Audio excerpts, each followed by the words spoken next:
তবে প্রশাসনের সহযোগিতায় তাদেরকে এই নির্বাচনে, ওই তথাকথিত নির্বাচনেও ভোট কারচুপি করে ব্যালট বাক্স ভরতে হয়েছে এবং সেইটার প্রমাণ হাজার হাজার ভিডিও ফুটেজ সেখানে ঢুকছে। এমনকি আমি একটা উদাহরণ দেই, চট্টগ্রামের আসনের একটা উদাহরণ দেই, সেটাতে আপনি বুঝবেন যে কি রকম ভাবে ভয়ঙ্কর জায়গাটা তৈরি হয়েছে। সেটা হচ্ছে যে চট্টগ্রাম 5 আসনে সাকিব ভাই এটা একটু রিপিটেটিভ হয়ে যাচ্ছে। আপনার বক্তব্য আমরা নিয়েছি যে আপনার বক্তব্য আমরা নিয়েছি যে এই নির্বাচনটা ভালো হয় না, আপনার চোখে কারচুপি হয়েছে, সরকার দলের সংসদ সদস্যরাই অনেকগুলি কথা বলেছে। আপনি যদি মানে একটু বেরিয়ে আসেন, মানে এমসিকিউ কোশ্চেন হইতে হবে না, মানে যদি একটু ওইটার মধ্যে যদি একটু আসেন। না, যেহেতু প্রশ্নটা তুলেছেন সে কারণেই বলছি যে এমন ঘটনা ঘটেছে যে মানে আমি বলি যে 4094টি ভোটের মধ্যে 4015টি ভোট মানে তারা করেছেন, তার মধ্যে আবার 1000 ভোট বাতিল করতে হয়েছে। কেন? যে এখানে সিল ছাড়া ছাড়া কি বলে নির্বাচন কমিশনের সিল ছাড়া ব্যালট গুলো স্টাফিং করা হয়েছে। তো এই পরিস্থিতিটার একটা চিত্র আমাদের সামনে এইভাবে আসে। তো আমি ফিরে আসি যে অর্থাৎ আমরা বলছি যে এইরকম একটি নির্বাচন নিজেদের মধ্যে ভালো নির্বাচন দেখাতে পারতেন, সেটাও তারা পারেননি। এইরকমই দেউলিয়াত্বের জায়গায় আছে। ফলে জনগণকে ভোট বর্জনের আহ্বান জানানো হয়েছে। ভোটের দিন কোনো সহিংসতা, কোনো ভয় ভীতির ঘটনা অন্তত বিরোধী দলের দিক থেকে ঘটেনি, বরং সরকারি দলের নিজেদের মধ্যে অনেক রকম সহিংসতা ঘটেছে। সেটা একটা আলাদা প্রসঙ্গ, আমি সেই প্রশ্নে পরে আসবো। কিন্তু এই যে একটা তুলনামূলক শান্তিপূর্ণ পরিবেশে বিরোধী দলের দিক থেকে কোনো ভয়ভীতি নেই, কেবল শান্তিপূর্ণ ভোট বর্জনের আহ্বান আছে, সেইখানে যে নজিরবিহীন ভোট বর্জনের ঘটনা ঘটেছে। আপনি নিজেও ঢাকায় ছিলেন এবং সেখানে আপনি দুপুর 12টা পর্যন্ত দেখেছেন আপনার নিজের ভাষ্য মতে যে আপনার মতে শতকরা 2% বেশি ভোট আপনি দেখেননি। শুধু সেটাই নয়, আপনি যদি সারা দেশের খবর দেখেন, আমরা যে সারাদিন ধরে টেলিভিশন পর্দায় দেখেছি, কোথাও কোনো মানে ভোট কেন্দ্রগুলোতে মানুষের সমাগম দেখা যায়নি, বরং বিরানভূমি হিসেবেই দেখা গেছে। অল্প সংখ্যক মানুষ হয়তো ভোট কেন্দ্রে গিয়েছেন। এবং সবচেয়ে বড় ব্যাপার হচ্ছে যে এই যে ভোট কেন্দ্রগুলো বিরানভূমি হিসেবে ছিল না। জনাব জোরে সাকি, আমি একটু মাঝখানে বলি, এটার দুইটা চিত্রই আছে। যেমন আমাদের সাথে আজকে যিনি আলোচক আছেন ব্যারিস্টার সাইদুল হক, উনার ভোট কেন্দ্রগুলি কিন্তু উপচে পড়া ভিড় ছিল, মানুষজন ছিল, ও সেটার চিত্রও কিন্তু দেখা গেছে। এরকম অনেকগুলি কেন্দ্র আছে যেগুলির মধ্যে আসলে না, আমি আপনাকে দেখাই। দেখুন, 299 আসনের মধ্যে আমরা একটি আসন নিয়ে কথা না বলি, আমার মনে হয় যে আমাদের সামগ্রিক চিত্র নিয়ে কথা বলা দরকার। এবং সামগ্রিক চিত্র নিয়ে কথা বললে টেলিভিশনে আমরা এটাও দেখেছি যে কিভাবে ভোট কেন্দ্রে যখন বিভিন্ন পর্যবেক্ষক অথবা ক্যামেরা যাচ্ছে তখন লাইন দেওয়া হচ্ছে, আবার ক্যামেরা সরে যাওয়ার সাথে সাথে সেই লাইনগুলো ভেঙে যাচ্ছে, কারণ সেগুলো প্রকৃত কোনো লাইন নয়, ডামি লাইন। সো নির্বাচনটিতে যেমন আগে থেকেই একটা ডামি নির্বাচন হিসেবে চিত্রিত হয়েছে, সেইখানে ডামি প্রার্থী, তারপরে এখন ডামি লাইন, তারপর ডামি ভোট। আমি এইটার জন্য দুটো উদাহরণ আপনার সামনে প্রথমে হাজির করব। সেটা হচ্ছে নির্বাচনের আগে আওয়ামী লীগের প্রেসিডিয়াম মেম্বার, আমি আমার নিজের কথা বলবো না, আমি শুধুমাত্র যারা আওয়ামী লীগ অথবা আওয়ামী লীগের জোট সঙ্গী তাদের কথা বলবো। আওয়ামী লীগের প্রেসিডিয়াম সদস্য জনাব কাজী জাফরুল্লাহ সাহেব নির্বাচনের আগে একেবারে সমস্ত মিডিয়ার সামনে বলেছেন যে কিভাবে স্বতন্ত্র প্রার্থীরা তার মানে কর্মীদের উপরে হামলা করছে এবং ডিসি, এসপি, ওসি, ইউএনও তার কথা শুনছে না, বরং স্বতন্ত্র প্রার্থীদের কবজায় চলে গেছেন এবং টাকার ছড়াছড়ি থেকে অনেকগুলো অভিযোগ তিনি তুলেছেন। এটা হলো 1 নম্বর।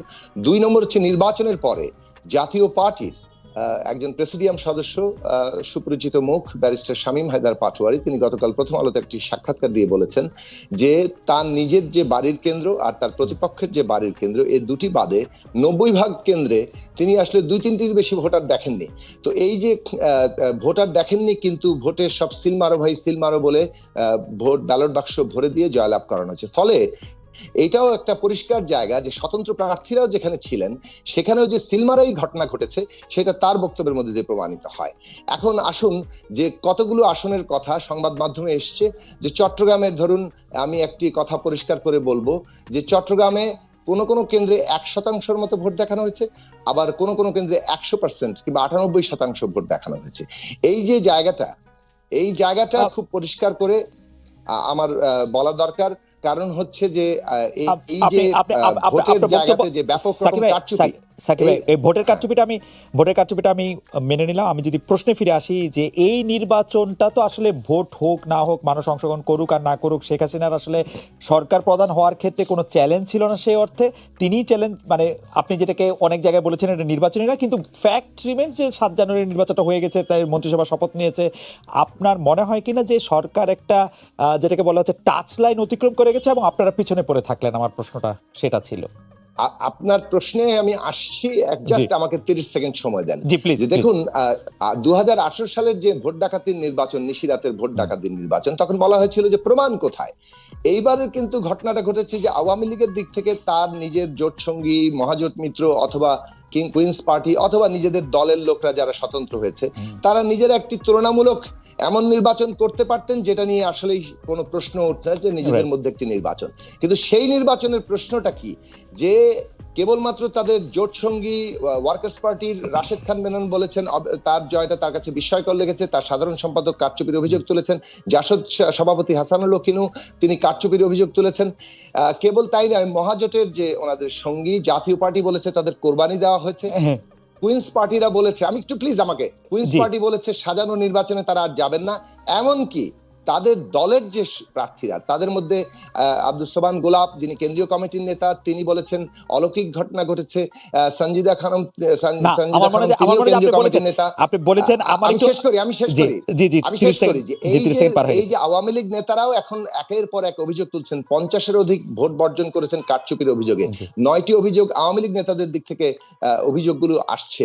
এই নৌকা প্রার্থীদের অভিযোগ, স্বতন্ত্রের অভিযোগ থেকে পরিষ্কারভাবে প্রমাণিত হয় যে নিজেদের মধ্যে একটি ভাগবাটোয়ারার নির্বাচনে আওয়ামী লীগ যে ভয়ঙ্কর চিত্রটা সামনে তুলে এনেছে, তাতে রাজনৈতিক দিক থেকে আওয়ামী লীগ কেবল পরাজিতই হয়নি, আওয়ামী লীগ যে একটা মৃত্যুর দিকে অগ্রসর হচ্ছে রাজনৈতিক দিক থেকে। আপনি বলেছেন, আমরা প্রশ্নে ফিরে আসি, প্রশ্নে ফিরে আসি। কিন্তু এইটা তো এই হাইপোথিসিসটাকেও প্রমাণ করতে পারে যে নির্বাচনে যারা হেরে যায় তারাই আসলে নির্বাচনের ফল নিয়ে আসলে অভিযোগ করে। আওয়ামী লীগের 3 জন প্রতিমন্ত্রী হেরেছেন, এই খোদ আইজিপির ভাই হেরেছেন, প্রেসিডিয়ামের মেম্বাররা হেরেছেন, অনেক গুরুত্বপূর্ণ সংসদ সদস্য আওয়ামী লীগের হেরেছেন, তারাও আসলে এর বিরুদ্ধে আসলে অবস্থান নিচ্ছে। তো এটাকে আসলে এটা প্রমাণ করে না যারাই হারে তারাই আসলে এটা বদনাম করে? আমার তো মনে হয় যে ওই হাইপোথিসিসটাকে ওইটাকে বলে। আমি শুধু আপনাকে আমার প্রথম প্রশ্নে ফেরত যাই যে মানে আপনারা নিজেকে এটা একটা জয় পরাজয়ের কাঠামো থেকে আপনি দেখছেন কিনা, যে দলটি আসলে বা ক্ষমতাসীন দলটি আসলে একটি ইলেকশন করে ফেললো, একটি মন্ত্রিসভা গঠন করলো, সরকার পরিচালনার দিকে এগিয়ে গেল, সেটিকে একটি জয় পরাজয়ের কাঠামো থেকে দেখেন কিনা? হ্যাঁ, দেখুন, এই যে আওয়ামী লীগ যাকে বিজয় বলছে, আমরা তাকে রাজনৈতিক দিক থেকে একটা চরম দেউলিয়াত্ব এবং পরাজয় হিসেবে দেখছি। আর যাকে আমরা বলছেন যে বিরোধী দল পরাজিত হয়েছে, তাদের দিকটা দেখুন যে তাদের ডাকে বাংলাদেশের সংখ্যাগরিষ্ঠ, বিপুল সংখ্যাগরিষ্ঠ মানুষ, আমি যদি 10% ধরি, ওই যে ভারতীয় একজন অধ্যাপক শ্রী রাধা দত্তের কথা অনুযায়ী যে 10%-এর কম ভোট পড়েছে, তার মানে 90% মানুষ এই নির্বাচন রিজেক্ট করেছেন। এর অর্থ দাঁড়াচ্ছে যে বাংলাদেশের মানুষ এরকম একটি অন্যায় নির্বাচন, যেখানে মানুষের ভোটের অধিকার কেড়ে নিচ্ছে, সেটাকে রিজেক্ট করে যে মোরাল, যে নৈতিক শক্তি দেখেছেন, এটাই বাংলাদেশের একমাত্র সম্পদ, এইটাই বাংলাদেশের শক্তির জায়গা, যে বাংলাদেশ ভবিষ্যতে হারবে না, বাংলাদেশের মানুষ তার ভোটাধিকার এবং গণতন্ত্র প্রতিষ্ঠা করবে। সেই দিক থেকে বিরোধী দল আন্দোলনের মধ্য দিয়ে এই প্রাথমিক বিজয় অর্জন করেছে, যে মানুষ এই নির্বাচনকে রিজেক্ট করে, প্রত্যাখ্যান করে, ভোট বর্জন করে একটা নতুন গণপ্রতিরোধের সূচনা করেছে। এর উপর দাঁড়িয়ে মানুষ লড়াই করবে, তার ভোটাধিকার এবং গণতন্ত্র প্রতিষ্ঠা করবে। জনাব জোনাস, আপনি মনে করছেন যে এই নির্বাচনে ভোট প্রয়োগ করেছেন 10% ভোটার শতকরা? আমি মনে করি আসলে আরো কম, কিন্তু যে বিভিন্ন জন বলছেন যে 10% ভোট হয়নি, 10% নিচে ভোট হয়েছে। আপনি নিজে দেখেছেন, আমি দুপুর 12টা পর্যন্ত, আমি বলি দুপুর 12টা পর্যন্ত আমি দেখেছি। আমি ঢাকার যেসব কেন্দ্রে দেখেছি, সেসব কেন্দ্রের মধ্যে থেকে একটি কেন্দ্রের কথা আমি মনেই করতে পারি 20% কম, 16.6% আসলে টোটালি ভোট দেখানো হয়েছে। এবং ঢাকার অনেক কেন্দ্রে, যেমন ঢাকার একজন এমপি 13% ভোট পেয়ে নির্বাচিত হয়েছেন। তো সুতরাং ঢাকায় পরে 12টার পরে আরো 4 ঘন্টায় এই 13, 14, 15% ভোট পড়তে পারে। কিন্তু আপনি মনে করছেন সারা বাংলাদেশে 10% লোক ভোট দিয়েছে, তাই তো? তারও অনেক কম। এবং এই ভোটের মধ্যে যে কারচুপি আছে প্রতিটি এলাকায়, এই যে আওয়ামী লীগের লোকদের অভিযোগ থেকে পরিষ্কার। আমি এই জায়গা থেকে একটু ব্যারিস্টার সাইদুল হক সুমনের কাছে আসি। ব্যারিস্টার সাইদুল হক সুমন, আমরা কিন্তু এই যে ভোটের সংখ্যা নিয়ে, পার্সেন্টেজ নিয়ে, এমনকি এই ইলেকশনে পরদিনই চিফ ইলেকশন কমিশনার আমাকে একটি ইন্টারভিউ দিয়েছেন। সেই ইন্টারভিউর মধ্যে মানে এরকম কথাও বলেছেন যে দুপুর 2টা পর্যন্ত তিনি আসলে, দুপুর 2টায় তিনি যখন ঘুমাচ্ছিলেন তখন তিনি জানলেন যে আসলে ভোটের পার্সেন্টেজ 28 না 40 না 41 এরকম কথা আর কি। আপনার কাছে কি মনে হয় এই 41% ভোট আসলে কারচুপির ভোট, 41% ভোট আসলে ব্যালট স্টাফিং এর ভোট, 41% ভোট আসলে এই গভর্নমেন্টের ফেস সেভিং ভোট, মানে অনেক রকম দুষ্টু বুদ্ধির ভোট? আপনি কি মনে করেন? জোনায়েদ সাকি অবশ্য বলতে চাচ্ছেন 10% ভোটও পড়ে না। আচ্ছা, আমি প্রথম যে বিষয়টা বলতে চাচ্ছি এটা হচ্ছে গিয়ে, আপনি সাকিব ভাইয়ের কাছে যে প্রশ্নটা করেছিলেন যে আপনারা পিছনে পড়ে গেলেন কিনা, এটার উত্তর দিতে দিতে উনি 5 মিনিট অন্য বিষয়ে কথা বললেন। মানে আগে উনি সিদ্ধান্ত নিয়ে আসছেন এই কথাগুলো বলবেন যে সরকারের এই নাই সেই নাই, মানে সরকারের বিরোধিতা করবেন, এটা সিদ্ধান্ত নিয়ে এসে তারপর এটা তো সেকেন্ড অপশনে গিয়ে আপনি যখন বাধ্য করলেন তখন উনি গিয়ে বলছেন যে না, এটা একটা নৈতিক পরাজয়। কিন্তু বিষয়টা কি, এই যতই ডিসপিউটেড কোয়েশ্চেন অফ ফ্যাক্টের কথা উনি বলছেন বারবার, যে ওই শামীম পাটোয়ারি ভাইয়ের কথা বলছেন, অমুকের কথা বলছেন, এইগুলা বলার মানে কিন্তু হচ্ছে কি ভোট যে একটা প্রাণ চঞ্চল বা একটা প্রাণবন্ত ছিল, এটার কিছুটা প্রমাণ পাওয়া যায়। আর আরেকটা বিষয় হচ্ছে গিয়ে যে সাকি ভাইরা এখনো ওই যে উনি কিন্তু এবার নির্বাচন করলে কিন্তু উনি এখান থেকে কথা না বলে ওনার এলাকায় নির্বাচন করলে কিন্তু আরো অনেক ভালো করতে পারতেন, উনি আরো ব্যাপারটা আরো সামনাসামনি নিয়ে আসতে পারতেন। কিন্তু বেশ সুমন, সাকিব ভাইয়ের রাজনীতি তো আপনি ঠিক করে দিবেন না। সাকিব ভাই তো এইটাই রাজনীতি করতেছেন যে তিনি ইলেকশনে অংশ নেবেন না। আমি ঠিক করে দিচ্ছি না, বলছি কি উনি তো এখান থেকে ডিসপিউটেড কোয়েশ্চেন অফ ফ্যাক্ট গুলা নিয়ে কথা বলছেন এবং উনি ধরেই নিচ্ছেন যে এগুলা ঘটছে। আসলে বিষয়টা একেবারে এরকম না। আমার কথা হচ্ছে যে উনাদের ধরেন উনি বলছেন যে অসহিংস একটা বিষয়, কিন্তু আমার এলাকায় ভোটের আগের দিন আমার 3টা সেন্টার জ্বালিয়ে দেওয়া হলো, তারপর সকালবেলা এগুলা ঠিক করে ভোট, মানে সহিংসতা চেষ্টা কম হয়নি। কিন্তু উনারা যে জায়গা থেকে সহিংসতা করতে চেয়েছিলেন, আমি সাকিবের কথা বলছি না, অন্যান্য যারা চেয়েছিলেন তারা কুলায় উঠতে পারেননি এই বিষয়টা হচ্ছে কি ওনারা যে একেবারে ছেড়ে দিয়ে অসহিংসতা বেনিফিট বা ক্রেডিট নেওয়ার চেষ্টা করতেছেন, এটা একেবারে আমি মনে করি না যেটা সত্য। তারা যদি দাঁড়ানোর সক্ষমতা থাকতো, তাদের যদি ম্যান্ডেট থাকতো। আচ্ছা, আমি একটা জিনিস বলি, মানুষ যদি ওনাদের প্রতি এতই ভালোবেসে ভোট দিতে না আসে, 90% লোক বসে থাকে, তাহলে এই 90% লোক আন্দোলনের সময় কই থাকে? তারা আসে না কেন? তারা পুলিশের গুলির ভয় পায়। বেশ সুমন, আপনি নিজে জানেন তারা পুলিশের গুলি ভয় পায়, তারা মামলার ভয় পায়, তারা তাদের এই যে আসেন বিষয়টা হচ্ছে কি, আমার এলাকায় যখন আমি নির্বাচন করতে যাই, আমি একেবারে ধরেন আমি একটা এই দুইজন একই মানুষের মধ্যে 2টি মন্ত্রণালয়, একজন মাননীয় মন্ত্রীর বিরুদ্ধে আমি নির্বাচন করতে গিয়ে আমি টের পেয়েছি যে আমার কত ডিফিকাল্টিজ হয়েছে।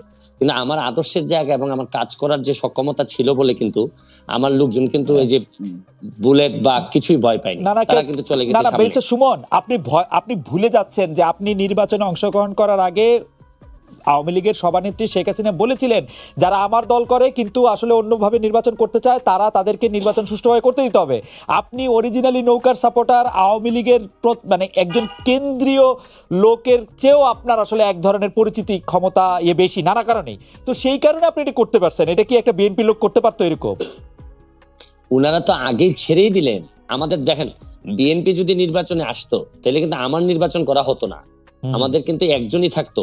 আমি কিন্তু ধরেন আমি যার বিরুদ্ধে নির্বাচন করেছি উনি নৌকার নমিনেশন পেয়েছেন, বিএনপি আসলে কিন্তু আমি উনার পক্ষে নির্বাচন করতাম। কিন্তু এখন বিএনপি যে আসেনি, এখন উনাদের নানা রকম কমপ্লেন থাকতে পারে। এখন প্রশ্ন হচ্ছে গিয়ে, বাস্তবতা হচ্ছে গিয়ে উনারা এখন একেবারে পেছনে পড়ে গেছেন। উনাদের কিন্তু এখন আমাদের আলোচনা কিন্তু পুরা বাংলাদেশ জুড়ে হচ্ছে যে মন্ত্রী এটা ভালো হয়নি, এটা ভালো হয়েছে, এরকম হচ্ছে। কিন্তু উনারা যে দাবি করতেছেন আমি ব্যক্তিগতভাবে মনে করি তাও ডিসপিউটেড কোয়েশ্চেন অফ ফ্যাক্ট। আমি সাকিবের একমত হতে হবে না, আমি আপনার সাথে একমত না।